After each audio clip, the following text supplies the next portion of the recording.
welcome to Mom's Favorite Podcast. It is Sakura. And this is Puce. Hey guys, we're a little bit on the weird vibes today, so bear with us. Yeah, it's been a really anxious day, at least on my end. There was a lot going on this general week, so the wind down still hasn't really happened, I feel like. I just had to go from like big event to like work big event, and then I didn't get any time in between. And I'm like, where'd the weekend go? Almost ditto. Yeah, almost identical for me. Did not exist. Last night, I have to tell you about this because I was going to tell you about it immediately upon arrival, but then I was like, maybe everybody should hear about what kind of bullshit went down. And I'm saying bullshit. It wasn't really bullshit, but it was insane. So, like, I'm excited. 8:30 or something. The current place I live, which is a very strange offshoot of, it's like a suburb town, but it's like a predominantly white population over there. So 8 p.m. Everyone's already asleep. Like there's nobody out and about. So we're one of the 3 people in this fucking Target or whatever. Go to the self-checkout. And then, you know, like how like really tall, scrawny boys kind of do that like bent over thing?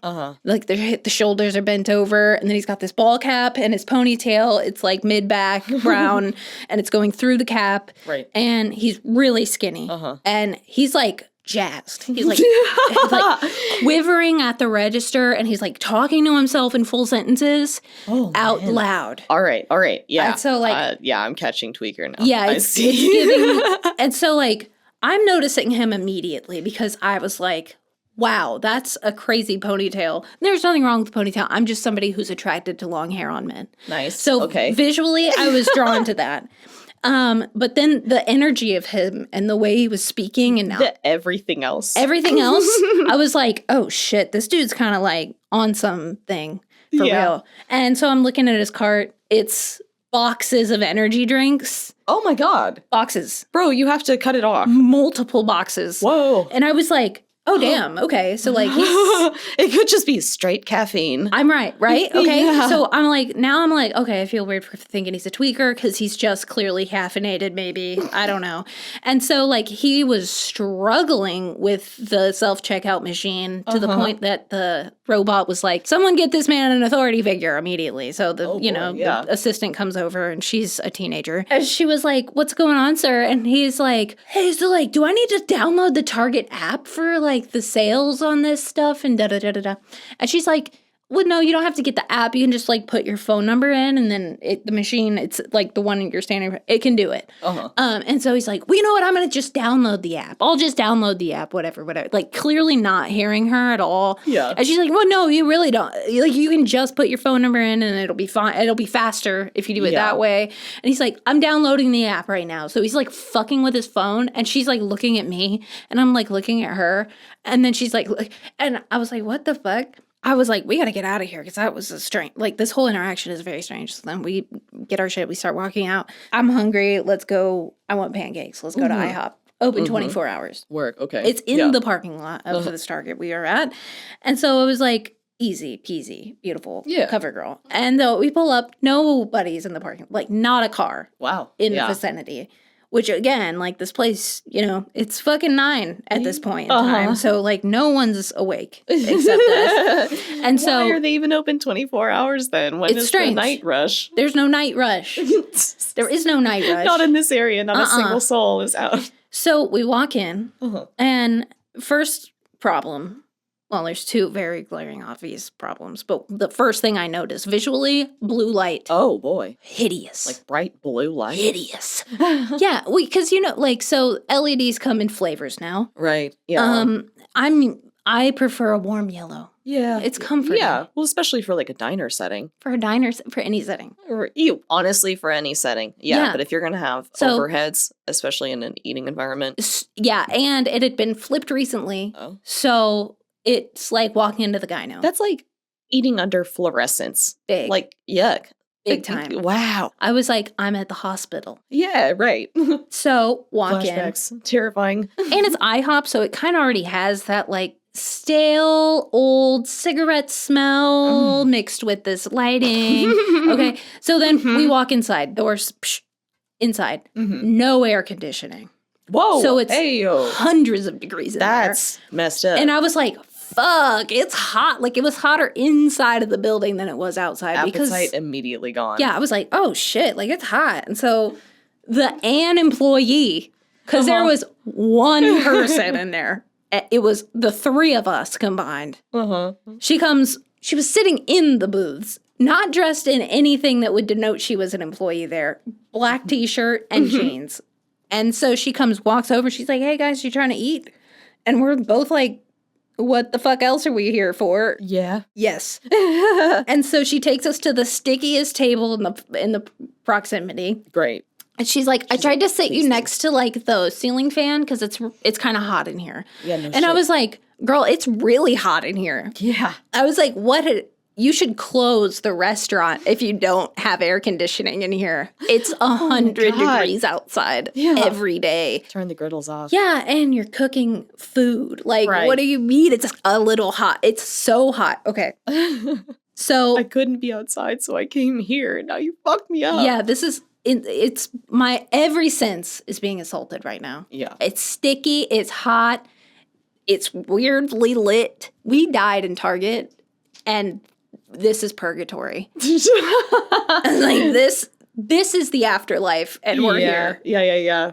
Oh my God. And y'all stayed? Yes. You kept staying? Yeah. You're just like losing your brain cells by the second. You're just like baking out like, what's a pancake? Like, yeah. I fucking kid you not. The tweaker from Target comes bussing in. No. He flies in. And I'm like, there's no fucking way that the tweaker from Target is here right now. He's coming for you personally. And he's carrying all of his boxes of energy drinks. And he comes. Oh my God. And this is when I find out that our waiter's name is Allie. And she's like, hey, Allie, like screaming from and he's like, walk in, and he's got and he's like, fucking like, he goes back to the kitchen. And this is when I learned that there are only 2 employees in this restaurant, and it's him and Allie, our waiter currently. Oh my God, and so he's like, one of them. He's one of the people who works at the fucking place. He goes straight back to the kitchen and throws on, I'm not kidding, Juice World, maximum volume. So empty, brightly lit IHOP. It was silent in there until homeboy arrived and put Juice World on at max volume. So then we thought we were tripping on the menu before. Then we just look up at each other like, we actually died. This is actually not purgatory. This is hell. And we're here. And then another couple comes in. And he's like, don't worry, Allie, I'll get him. And then he's going to wait on this. He is screaming at the top of his lungs at these people as they walk in. Hey, you guys trying to eat? I'm like, why are they teaching you guys to say that? First of all, yeah. Like, and why did you both say, like, why is it, it's like that SNL skit where they're like the Cinnabon. Have you seen that one? It's like a training exercise or whatever. And then the people are like, welcome to Cinnabon. Will you eat? They like say it in that inflection. And it was giving very much that. Sounds like an unbearable server to deal with. I'll just say that. Yeah, he wasn't. I cannot believe Allie let him just take that one on. I think they were both doing substances, but she was on downers and he's on uppers in a very clear way. That's a critical combo. Yes, because both were very excited about Juice World, but in 2 different contexts. That's real life, baby. Get outside. Yeah, but also like it was disorienting because none of the behaviors matched 9 p.m. Right. Like, no one should be that intoxicated or under the influence or tweaking out of their mind at work at this hour. Yeah.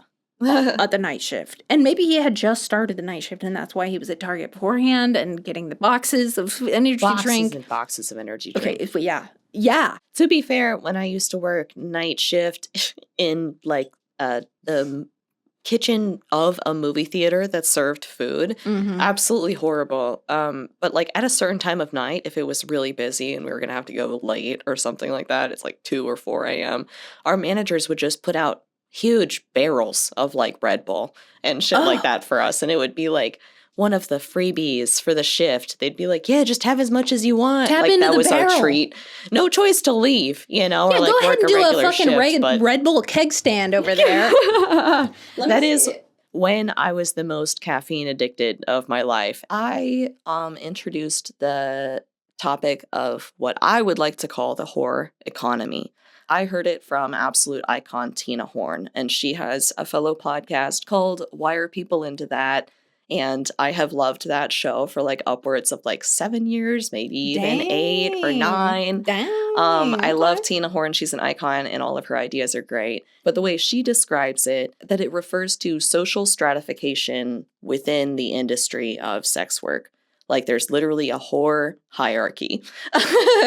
And I wanted to think about the larger whore economy in general, because I think if you're considering the whorearchy in general, then it's like the idea that we have a kind of stratification within our community that's mostly based off of like stigma and attitudes towards certain types of work over others, because there's like already that kind of functional like basis to like how people are perceived to be like lower class or higher class or like more worth safety and resources, or like once again more stigmatized or like less stigmatized. And I like thinking about the whore economy in general. I do have a history as a sex worker, and sometimes I still do vaguely like kink work jobs. Just a disclaimer that I'm like speaking from personal experience, but in other ways as well, like as an artist and sometimes just someone who is a victim of misogyny like all the time.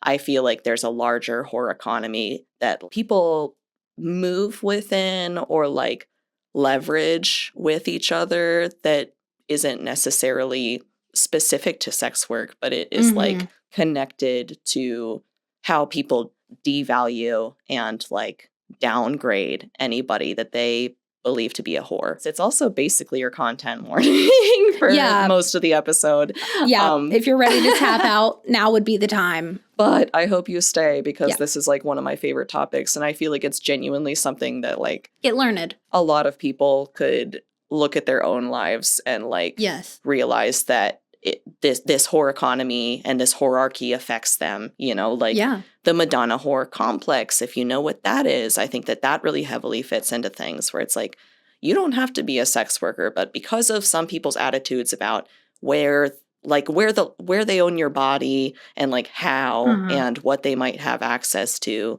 like people do project that onto others, and like it's a misogynist categorization that a lot of us face, that also of course intersects with like your racial class and kind of like your social class and like how people classify you in general. I feel like I honestly feel like social class has a lot to do with like how stigmatized your sexuality is, for sure.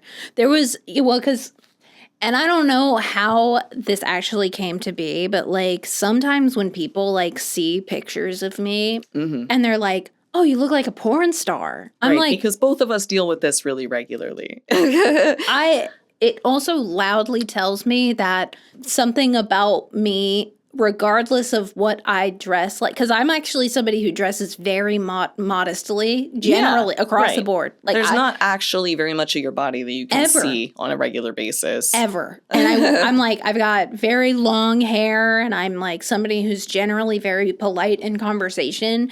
But like when somebody sees a picture of me and the first thing they think is, oh, you could do porn. Like what people are really saying to you in that moment, because they think it's just like totally okay to say, is just like, oh, I watch a lot of porn with people in it that looks like you. Just for like a frame of reference, I think Sakura and I have like kind of a similar visual aesthetic in certain ways. Like we wear a lot of dark clothing. We definitely have a bunch of like visual tattoos that are kind of all over.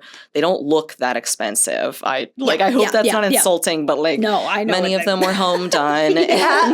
People and we like dye our hair and like have piercings, and people make fun of us or make assumptions about us for those reasons. Like, and especially put us in this like kind of alt like fetish category pretty often. Low class punk is what we are. Low class punk, and people usually, that like comes with huge assumptions for at least me personally, that like people assume that I'm like a really sexual person. Yes. And it'll be like I'm wearing a black t-shirt and black like pants, fully covered. And I'm just trying to go to the grocery store, and people will be like, "Can I give you my BDSM club card?" And I'm like, "Why would you ever think that?" Absolutely not. But like, from all that I can assume is that, like, because of the way people make those comments towards me, like, I think I told you before, Sec, that like some people have said the same thing where they're like, "Oh, you look like one of those suicide girls," where it's like, that's like a porn production group, and it's just like a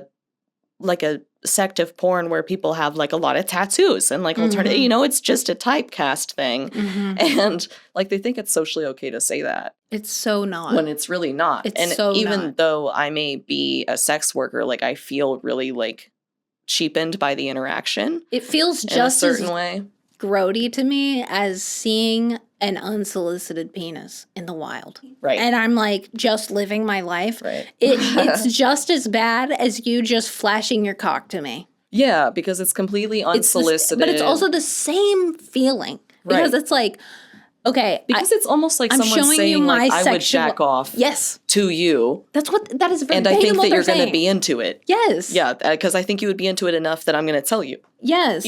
If you're assuming that I am a porn star by looking at me and you begin to do sex forward interactions with me without paying. Yeah, right. Yeah, no. Yeah, no. I'm using the word whore specifically because I feel like a lot of this is like, what's the word? It's not necessarily derogatory. I'm trying to come up with the other D word, degrading. Okay. Because like I'm a whore with love, like absolutely. It's just like a reclaimed thing. I don't think there's anything negative about that. Okay. But when other people treat me a certain kind of way and it's specifically degrading, like it fits into this category of like other patterns that I see that many other people see. I'm not alone in that, about just like this assumption that sex workers of a certain class, or even just people that they perceive as women of a certain class or a certain type, like are interested in this, should be using their bodies for this because, like, especially with the financial class aspect, I see it so much assumption about me because I've been broke and poor for a long time, where people constantly immediately are like, well, you should sell your body. And it's not a joke because they're coming to me with propositions. When I have come out and charged people for like acting like they were soliciting from me and thought that I could level with some of those people in my experience, they were just like, oh, so I assumed I could pay you. The behavior gets worse. I was just going to try to lowball you. And then they'll say that out loud. The second part out loud, which is even more wild to me because they were withholding power against me the whole time by waiting to name that like they had assumed I did things for pay, just to see what they could buy from me. And that's always like hand in hand with them pushing boundaries. Like there's nothing about that is like an actual agreeable exchange. It's just someone out loud trying to get as much as they want and being overpowering. Yeah. And like, I think most of that is because of the assumptions they're making about financial security. There's a lot of assumptions about the vulnerability of who they're speaking to.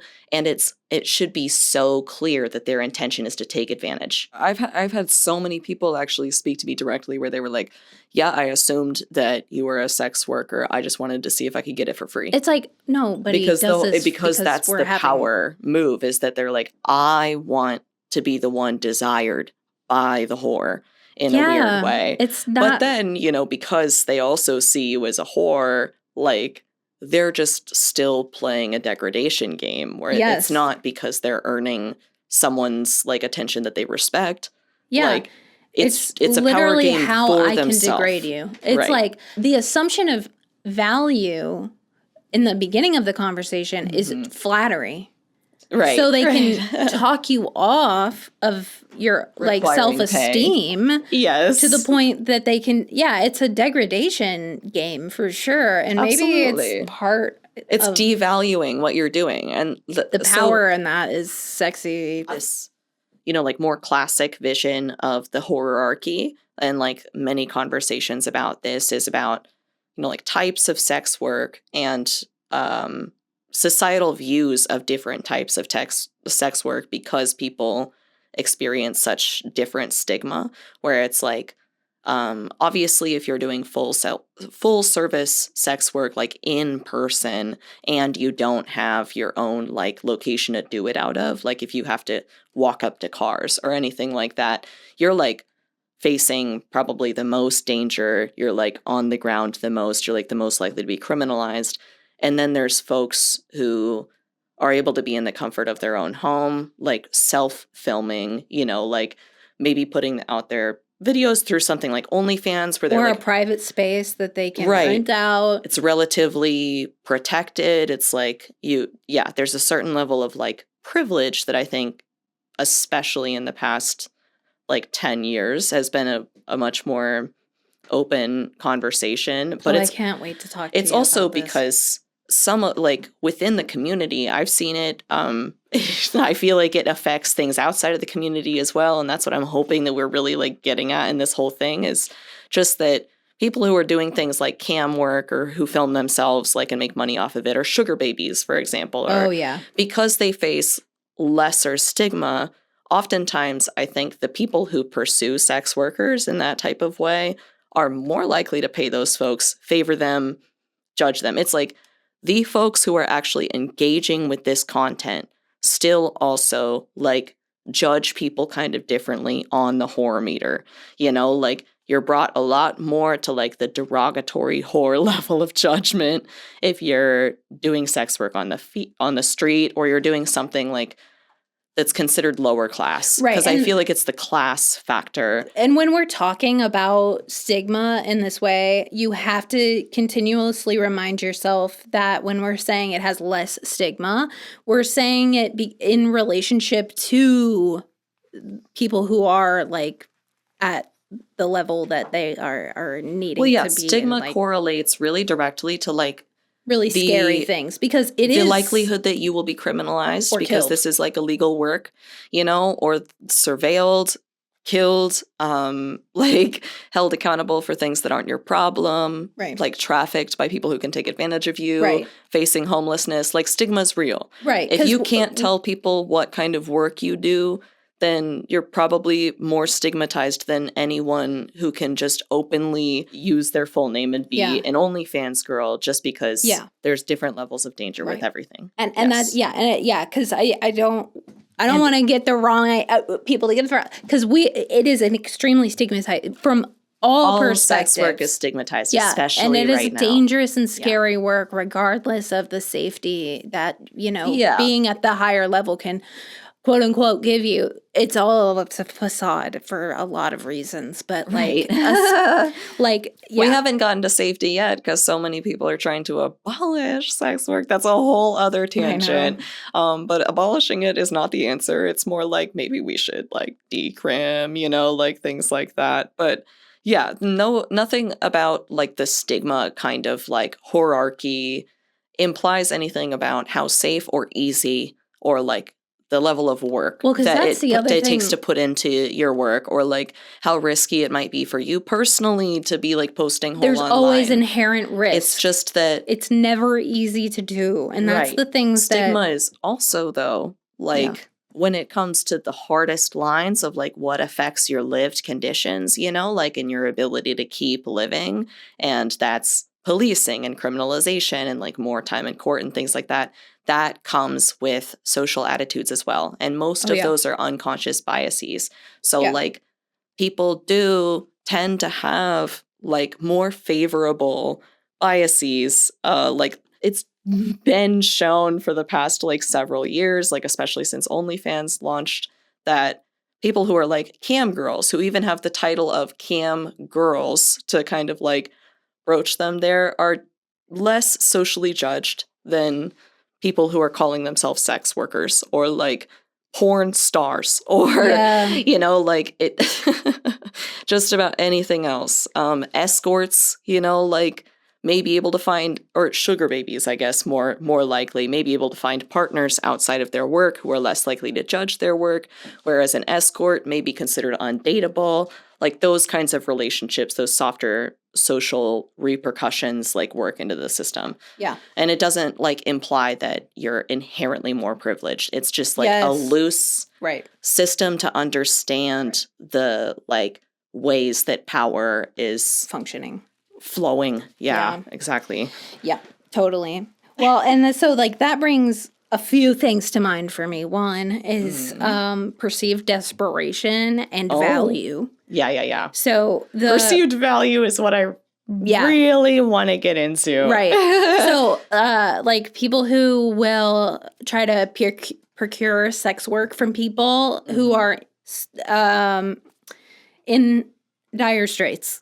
You know, people who are addicted to substances or broke or in need of some kind of, you know, whose housing is threatened. Right. Right. Homelessness is a constant battle. My next meal is something I'm not sure about, you know, like those, like that level of desperation. And like, that's when people start haggling. It's like, I'll do it for pennies on the dollar. I'll do it for a cheeseburger. I'll do it for fucking $5. I'll do whatever you need me to do for my next hit. Like, but the people who do partake in that and try to procure sex from people who are in that kind of situation, like, I think that's a lot of the reason that you see this kind of like low balling where it's like, the more desperate you seem to be and the more like clearly you need it. Yeah. Like, it's like the carrot on the stick. Well, what's strange for me is, like, I've never been able to figure out why I look like I need it. You know, like, anytime that I'm solicited, because people just chronically lowball me. But it's also often solicitation stuff. And I just feel like over my time of, like, being an adult and dealing with just, like, this weird sexual like currency world that I feel like I was thrust into. I was a little bit like coercively entered sex work like as a young person just because there was demand. Like I was being approached so much and I was broke. I needed like things to keep myself secure in other ways. And just the people around me, like even if they sniffed out that like I needed 1 month's rent, like, there would be several people who came out of the woodwork who were like, I could help you with that if you help me, you know, type deal. And it's constantly like a weird barter, like proposal. And it's been happening, you know, all the way up until this last year. Like, it just keeps happening. I don't think people realize how violent it is to offer up like your friend or loved one's body when they're in a desperate time of need. Like it can be really traumatizing. But it's extremely tailored experience though. Is that that's not a lived experience for a lot of people. But it is a lived experience collectively in this room where, you know, it's like, well, you know, if you need help with that, like, sell me a video of you doing sex. Exactly. You know? Yeah. And it's like, well, that seems a lot more, the potential for blackmail goes, like, so much further up. But also, it's just like... If you think your digital footprint is rough now, wait until somebody else owns your video file. Yeah, no shit. Yeah. But also, it's like, you're right. What is it about me personally that makes me look like somebody who's desperate enough to need that? I just want to say that if you're listening to this and you relate and you're like, I don't know why people treat me this way. Like, you don't have to fully know. Because it's been so many years of just learning lessons that, or like hearing things that I just really didn't need to hear that confirmed things the whole time. Like people just made assumptions about the amount of tattoos that I had, you know, like, and that's it. And it's as simple as that sometimes, but it's enough for me to have a problem like 3 out of 5 times I go outside. You know, stature, huge play in that. It's whatever ridiculously is trending gross. In porn for like a long time, like, can inform this stuff. If you're a shorter person with tattoos, oh boy, you're going to get lots and lots of solicitation. The other thing too, though, is that I think that your perceived mental, what is the word, like fragility. If people think that they can prey on your mental health. It's like a cult in that kind of way. That shit is cursed, disgusting, and deplorable. Like if you're somebody who sees someone in a very poor mental state and decide to prompt them or solicit them for sex work, Yeah, I just want to you should say, rot in hell. if you're seeing anyone in a rough spot mentally or Generally. economically or whatever, maybe question your interest in buying their labor while they are in a rough Vulnerable. spot, because I think that it says something weird about you. And Super weird about you. you should be just, like reveling in the chance to pay whoever you're like charitable. interested in. Charitably. Like you should be interested in really helping them out. Helping a fellow person. Let your acquaintance get to a better spot before you pull your ask penis to out. see their butthole or whatever you want. Yeah, literally. Like please. Please don't make me step on your balls today. Yeah. Here's a question. Do not hold your help hostage for sexual reward, please. Obviously, I can see the instance where, like somebody spends a lot of money on you on a date and you feel kind of obligated to put out. Yeah. Like I think that is like real for a lot of people. I personally feel like my people have solicited me in like really extreme ways, like notably different than my peers. Like I've gone through some kind of like, just outstanding, interesting like events of being solicited and lowballed and that kind of thing. And I feel like because I've seen so many of those extreme behaviors, I usually am a little bit too stressed out to feel obligated to put out. But I've also been a person who has had to like receive an enormous amount of crowdfunding and just like support from like financial support from my community in life. And because I've, crowdsourced for things like going to the hospital, like receiving medical treatment, just things that I really, really, really needed, like getting out of a bad housing situation or whatever. And I had so many caring people in my life that like have never had a sexual expectation of me, like former coworkers or like that's just healthy. Things like that. Like because they contributed, I got to go through that practice of like knowing that, someone's giving me something right now. And sometimes I have to stand like behind it and just like take that as it is and like do my own work to be able to just be like, thank you. Like they told me that this is what it's for. So even if I'm freaking out or like I feel like the need to for your own inner get peace, them back, also... like literally all they want for me to get them back is to like be able to be my healthy self, it's like I've had a lot of those exchanges that are really good. I will say that there's like been so many people, especially in my recent life, who have kind of just communicated with me or like moved with me, I think in a kind of whorephobic way, like in the way where it's like they had the negative idea of whore like in their mind and they definitely wanted to sleep with me in some kind of way, but they also were interested in bartering for it. Like what I face a lot is that people don't want to date me in a classic way. They want to acquire me in some way. And that's where I'm just like, why am I categorized like this all the time? Like I absolutely hate it, but it's just kind of universal in a lot of interactions because there's certain types of people that like just ride off my vibe. I don't know. But they'll come with like kind of offers and exchanges and everything feels very transactional. And then they'll have expectations that, like I come over, I help them out with a project or something like that. And these people will often keep it like fairly non-sexual because they're playing a game and because they're trying to see what they can get out of me because they see me as someone who charges for my services. And so, like they'll do little things like they'll try to do too many favors for me that I can't necessarily repay and we don't know each other that well and I feel a flirty vibe from them or whatever. And so I have to like be careful about what favors I take or like they'll try to make gifts and offerings or whatever. And in those circumstances, I'm always trying to give them shit back, like me too. Luckily I have art and like random little stuff that I've made or whatever, where if someone's like, let me make you dinner, I'm just like, cool, I'm going to bring you a t-shirt, like because we just did a 1-to-1 and I can tell that you have some crazy transactional energy that is like pretty inappropriate with me right now. And I'm not going to give you any reason to be upset about like, whatever you put into this. Yeah. That shit is just dangerous. And like so many people have that attitude where it's like, I don't feel so much internal pressure, but I do feel pressure from so many people outside, even if it's totally subconscious for them. A lot of the times it is. They're just like pissed off because they're like, but I want you. I want you. And I also really thought that this dinner would do it.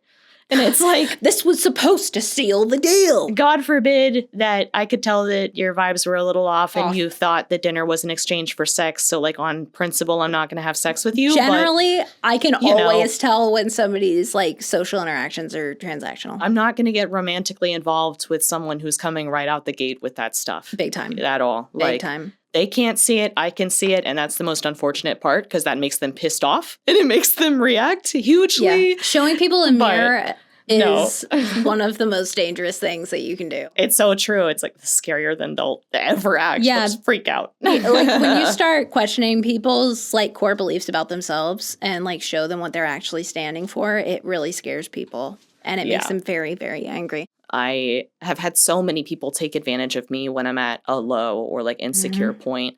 And unfortunately, I think for like almost every one of those people, like I had one really good sub when I was like doing more sex work in general. And she explicitly like sent me money if I needed it. And we had a different kind of relationship there, but like would also pay me for stuff. So she never wanted to leverage the sex work like to meet my basic needs. And one person expressed that. Everybody else has had an energy of like being my friend or being someone who's kind of like an acquaintance or something like that.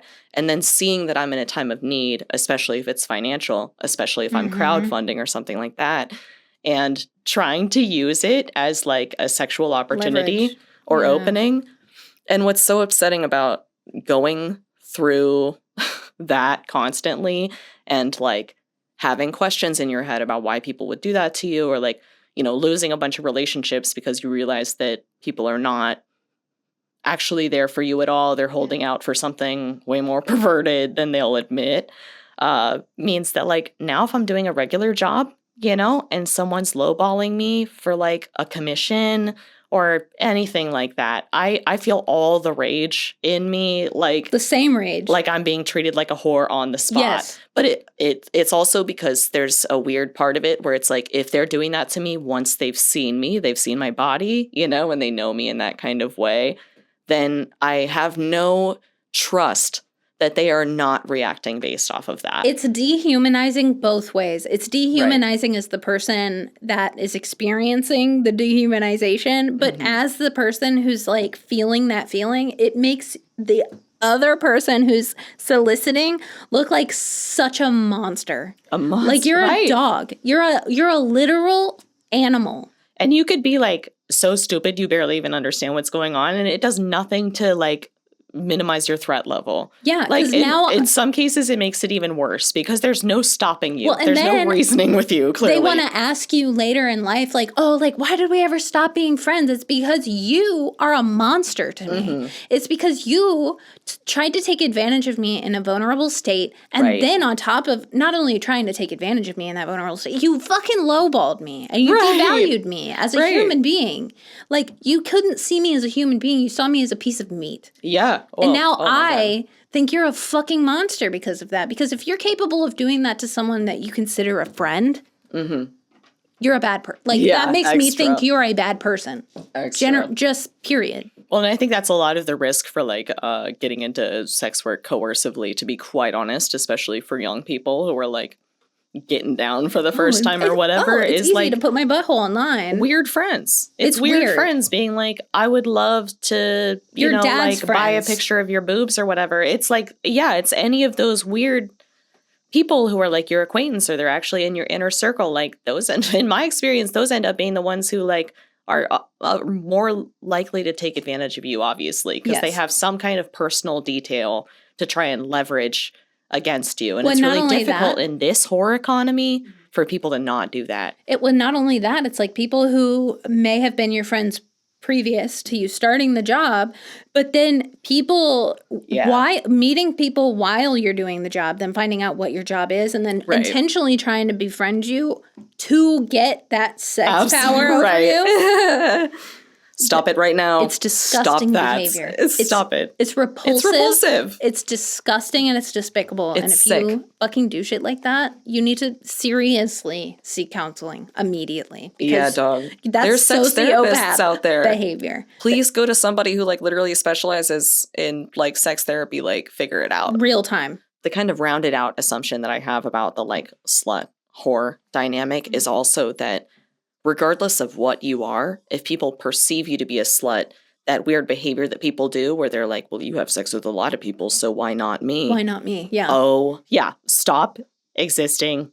Shut up until you can quit that. Well, because it's like, okay. Just unpack it. I don't know. It's hard for me to help you from this perspective. But I'm not about to get into this because if I start on the soapbox, I won't get off of it. But I am briefly going to mention the intervention scene that Joe goes to in Nymphomaniac at part 2.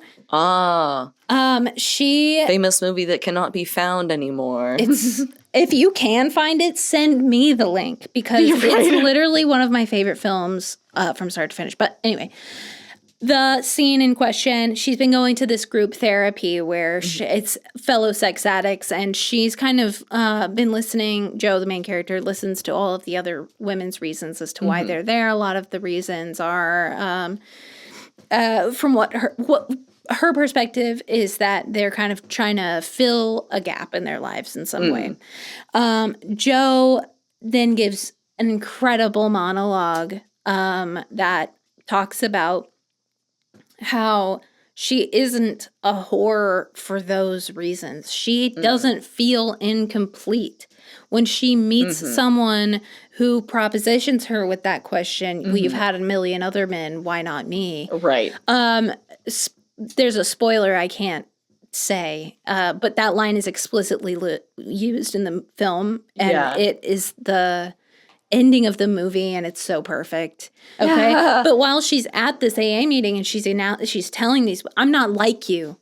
Yeah, I'm not like you. I don't fuck for these reasons. I fuck because I love to fuck. And I'm a dirty, filthy whore. And honestly, love that. And that it's my power. Exactly me. There's many reasons to be hypersexual, or sometimes like it can go in phases, like all sorts of things. You could just enjoy it. It's fun. Like that's what I love about Nymphomaniac. You can be ace and feel that way. Yes. In no world does it ever mean that you are now just a sexual commodity to those around you. Yes, because a lot of our lives, we are told that looking the way you do, presenting the way you are, small, white-looking people and femmes, like, of a certain appearance, like, that is just a disgusting, like, icing on the whorephobia cake. You know, like, in this situation, it applies in a way where because it's perceived as a privilege. It brings unfortunate predatorism. Like, people sexualizing you, and by people, I'm talking about cis men, because especially they be doing that. But like, and that's the violence I've experienced directly as via cis men. But in general, like I've had it from all sides. I know, all sides, baby. Fucking crazy life. In my perspective, men will say that, oh, like, you're extremely sexually desirable. That's a privilege. I don't. First of all, like, they don't experience that level of sexualization, and congratulations, guys. Like, you're never going to, because women just generally don't do that to men. So you're so welcome. But that's also why almost nobody does it to men. That's also why straight men are so fucking afraid to go to the goddamn gay bar. Right. It's because they don't want to be sexualized by men the same way that they sexualize any femme-presenting person. Right. Okay? But, like, them thinking that being, like, sexual is a compliment is so disgusting to me. It pisses me off relentlessly. And that's the other thing about, like, sex work in general that, like, really bothers me when people are like, yeah, that's an easy thing to do. It's like, everybody has sex. Like, I'll just record myself next time. Super not easy. It's emotionally, I don't think people understand, like, the level of, like, vulnerability it takes to have sex with someone, A, but B, stranger. And then C, for thousands of people. It is the, like, idea of every move that you're making on camera, like, saying something about you in the future that you can't really control. Like, what I'm seeing is that that's a lot of acting. That's a long time on set.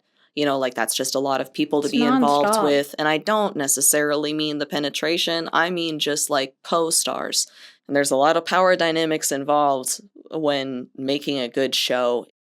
I understand about like the human experience. Pretending to enjoy things that maybe aren't enjoyable is one of the most mentally taxing things that you have to do. Just, Yeah. you know, everybody has to do it. And so imagine having to do that for 100 strangers. But who in your experience do you think assumes that sex work is easy? Because I think that's Fucking everybody, dude. I think that's something that like men Men. really, really assume. Yeah, I'm like, okay, just because you can pump twice and come doesn't mean that sex work is easy. You have to make Right. it look entertaining. You have to do things that are physically difficult for your body. I think for like other people who are more commonly actually like put in a position where sex work is expected of them to, you know, make ends meet or anything like that. Like, It's not easy things to do. I feel like people assume like in those positions, like there's like people who are in naive positions who are like needing money for the first time, perhaps, or It's whatever. very naive. And they're like,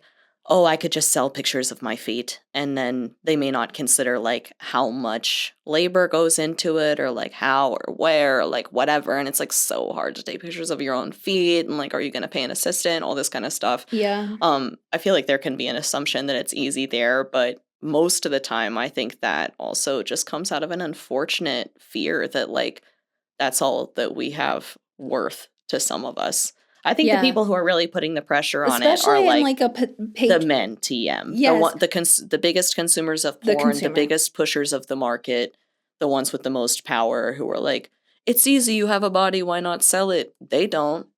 Yeah, they don't. They don't. But they keep saying it's so loud. They don't. They don't. No. And they don't, like, and that's the thing though, is that it's like, there's a lot of reasons why sex work isn't an ideal, and most of it is because there's not enough regulation or over regulation. And it's I'd say all over regulation. I just like regulation is bad when it comes to sex work. Like, yeah, because it's criminalization and it's just stigma made official. But also the criminalization of sex work makes it unsafe. And that's what people don't fucking understand. And it drives me absolutely up the wall because like if you put criminalization on something that, you know, then there can't be regulations about it. Right. So then the work becomes inherently more dangerous because it doesn't allow you to unionize. It doesn't allow you to create standards of practices, privacy practices. It doesn't allow you to have like testing done. And there is a big community of sex workers who do unionize and stick together and make just sure keep our community safe because we have to. Yeah. Well, and there's literally like, you know, sex worker led classes in cool cities that you can go to where it's like the more place that you can learn about harm reduction. Like it is the place that you can learn the most about the less safe practices. It will be. And the more trafficky it will feel because the more pressure that the consumer can put onto you, the less effective the mean of capital will become. And that's the thing about living in our society is that we unfortunately have a capitalistic patriarchal society. So in order to function within it, there are certain things that anyway. Off my soapbox, I'm not going to get into it right now. Like being against sex work or like being in any way like being anti-supportive of people who are doing sex work is just not the answer. Yeah. I'm seeing that kind of energy come up a lot and it's like I understand if you're like against the oppressive patriarchal nature of all of this, and I also agree with you that we are in some really inescapable like whorephobic realities, but I absolutely will not turn my back on the people who are doing this like out of necessity, out of choice. No. And I will never judge someone for doing it out of need. And like those are the people that we should want to protect the most from criminalization. And I'm just seeing so many people like get such heavy anti-porn attitudes or like they're just so against this phenomena that they're probably feeling too of like this whore economy, really trying to like coin the term, but turning your back or like turning yourself against sex work as a whole and, you know, like posting about it online and stuff like that, you're really like you're doing us all a disservice. You're making things less safe because the regulations that go into sex work, like from a governmental level, have never kept us human beings safe. It is, like we've been saying, it has led our practices to be like more harmful. But also there's a whole group of people who have this weird like complex of, you know, their expectations that anyone that they like sexually should be either a Madonna or a whore.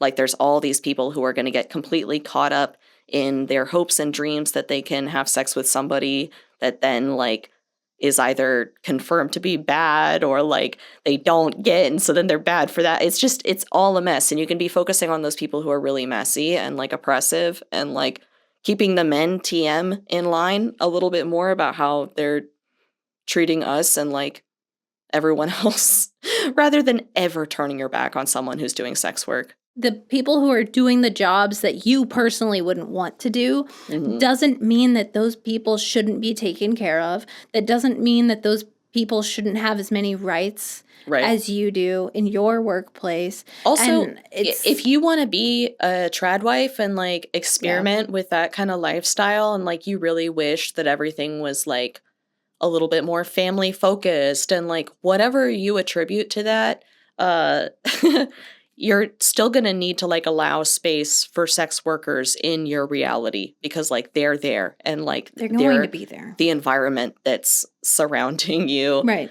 If you want to be into all of that stuff in general, like, and I think that you just have like biases that like make you think that the existence of sex work is somehow threatening that lifestyle.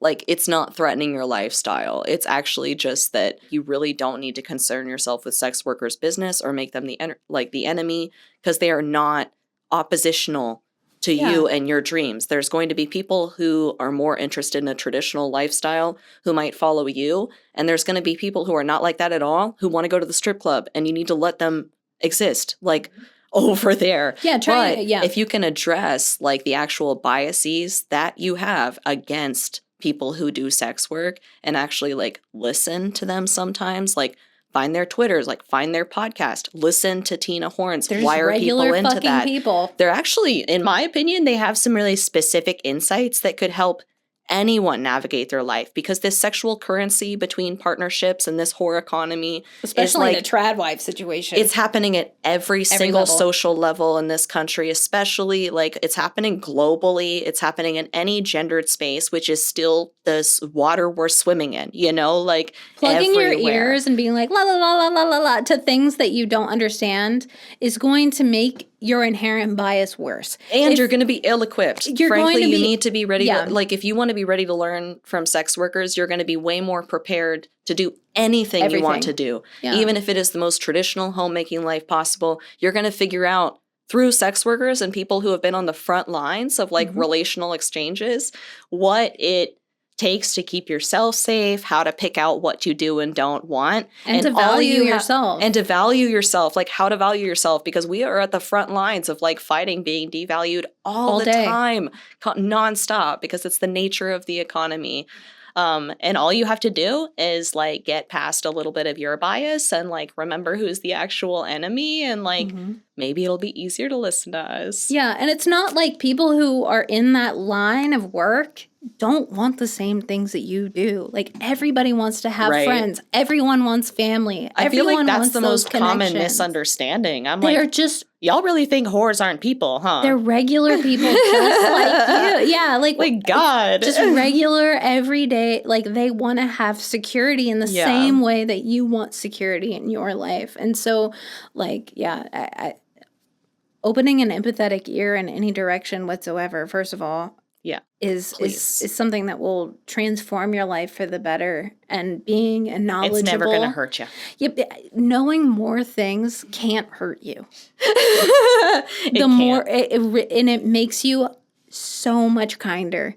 Yeah. Learning new things and doing difficult things makes you so kind. And I would implore you to do that. We'll remind you as many times as we can think of it because times are freaking dire right now. Being charitable and kind is at the forefront of just what you should be right now. Yeah. In my life, in everyone's life. It's just going to remind you that things can be okay and that, freedom's at your fingertips. And guess what? Now we're getting sappy. It's so much easier to sleep at night knowing that you've been kind to people. And maybe just put yourself in someone else's shoes. Extending empathy to someone that you find it difficult. Yeah, not sympathy. Sympathize with, but really empathy. Try to put yourself in their shoes and just give them the gracious assumption that they are doing their best, that the choices that they're making are the best solution for them right now, even if it's not ideal.